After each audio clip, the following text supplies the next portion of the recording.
Raise your hands if this feels familiar. You sit down and you start reading on Cat RC.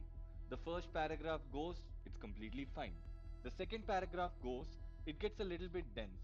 Now you read the third paragraph and then you suddenly realize that your eyes were moving, but there's nothing in your mind. It's completely empty. If this sounds like you, then don't panic. This is all familiar to someone who's just begun reading for their CAT exam. Welcome back to Gurukul Management Prep. This is Praddy, your favorite vocab Guruji. Pat yourself on the back because you're on the right track. In this video, we're going to be talking about the 5 major roadblocks that you as a beginner would face in the CAT VARC sections, and obviously, most importantly, how to fix them. So stay tuned in this video. We're going to be smashing all those roadblocks and getting you closer to that 99 percentile that you so very deserve.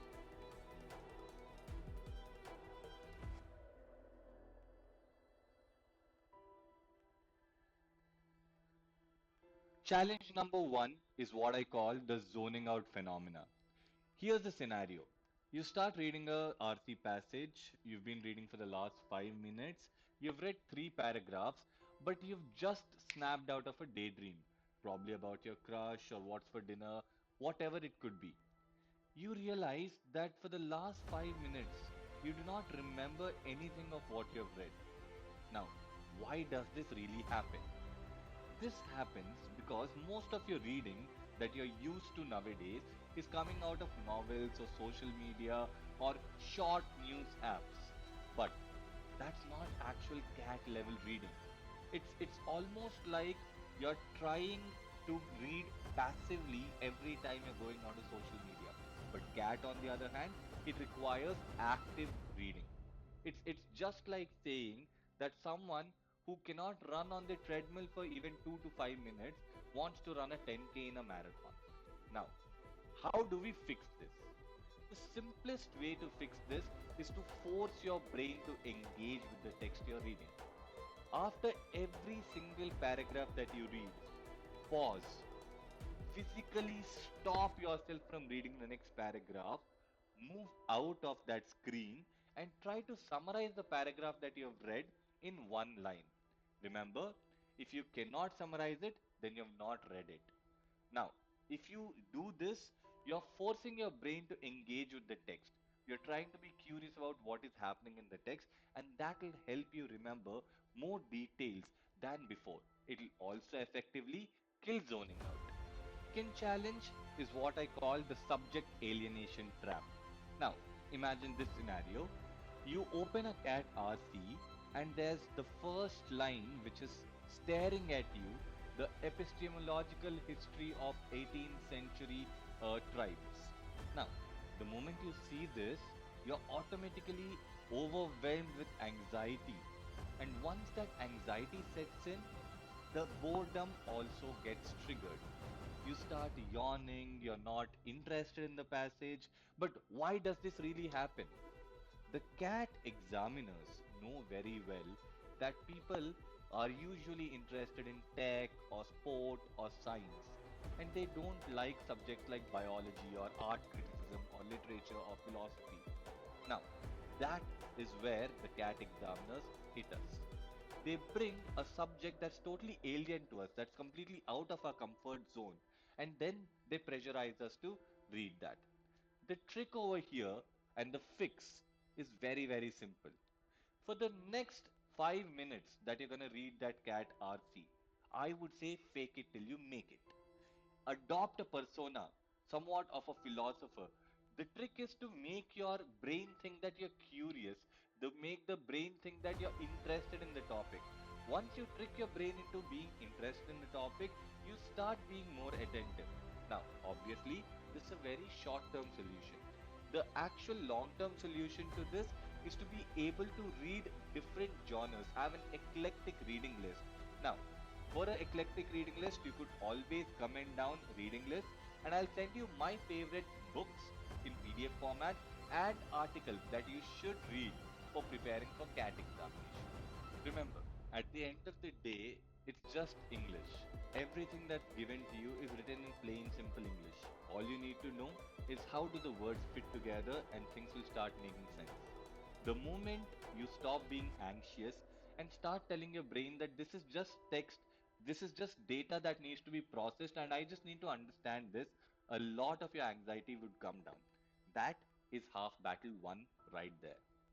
Challenge number three is the density and complex sentence structure. Remember, CAT examiners never use 5 words where they can use 50. They like bringing the subject and the verb as far apart by adding a lot of unnecessary fluff. What is this fluff? This fluff could be adjectives or modifiers in between commas. If you look at a dense passage, you'd find a lot of commas, a lot of different adjectives and adverbs trying to describe the same subject. And most of the beginners that I know get lost in this fluff. They lose their confidence, they see very, very dense passage, and somehow they think that they cannot identify who is the main actor or what is the action that's being taken place. The fix is very simple. You have to become a subject verb hunter. Start by identifying the main subject and then ask the main subject what is the idea that they are bringing out. Catch the main verb which is associated with the subject. Disengage with all the adverbs and adjectives. That's all just there for decoration. At the end of the day, the question that you're going to ask is what is happening in this particular paragraph? The moment you do that, the density and complex sentence structure will not be able to touch you even with a 10-foot pole. Challenge number four. It's a classic beginner's dilemma. Speed or accuracy. You start reading a passage and you read so fast that you understand nothing. When you slow down, you almost take 15 minutes on one passage and you don't have enough time to go on to other questions. Now, this happens with almost all the beginners that I know. Anyone who's starting their preparation in the first 1 2 months, this is bound to happen to you if you do not have a prior reading habit. Here's the hard truth. Even if you read at 400 words per minute, but if your accuracy is 10 to 20%, it's not going to fetch you any marks. And no one in the CAT exam is going to look at how fast you have read something if you do not get your answers correct. So, what's the fix for this? Simple. In the first 1 to 2 months of your CAT preparation for VARC specifically, slow down as much as you need. Aim to be accurate with the questions. Try to understand the passage well. Try to engage with the passage more. Try to ask, what is the author telling me? Why is the author telling me this? How is the author bringing all this to my notice? That is going to help your comprehension. And accuracy, once developed, will automatically help you develop speed. Always remember this, guys. Speed is a byproduct of accuracy and comprehension, not the cause of it. So, if you're a beginner, please do not do the mistake of reading too fast and answering less questions. Instead, read slowly, answer the questions confidently, and that confidence is going to help you read faster once you get the habit of it and once you get the hang of it. And finally, the last challenge, missing the forest for your trees. Most CAT RC beginners, once they finish reading the passage, they can tell you all sorts of answers about the specific dates, names, any examples that we mentioned in the passage, but they find it a little hard to tell you what was the passage all about or why was the passage even written. Remember, no CAT RC tests you on specific examples. Okay, most beginners read CAT RCs as if they're going to attempt a GK quiz later on. But it's not about the memory, it's about your understanding. The RCs will often ask you questions about main idea, tone, or inference, and that is what we need to gauge from the passage. What's the fix? It's very simple. This is what I call as the so what fix. Once you're reading the passage, ask yourself, so what? Why is this particular example given? If this example is given, so what?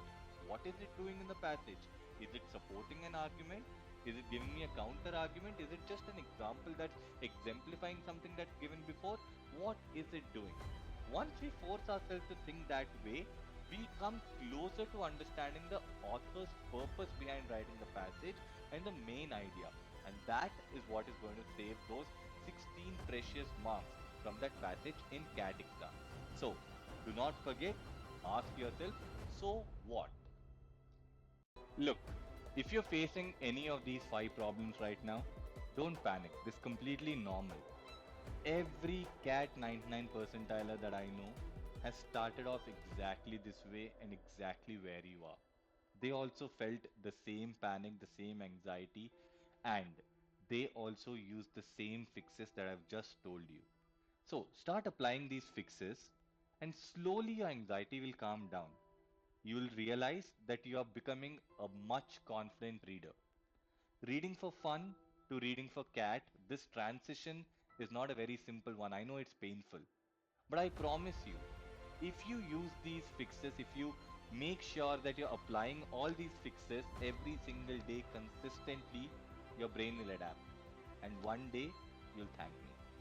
Now, this is your favorite vocab Guruji, Brady, signing off.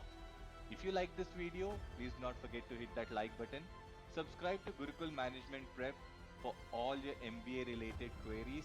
This is one place where you get everything related to MBA. I'll see you in the next video.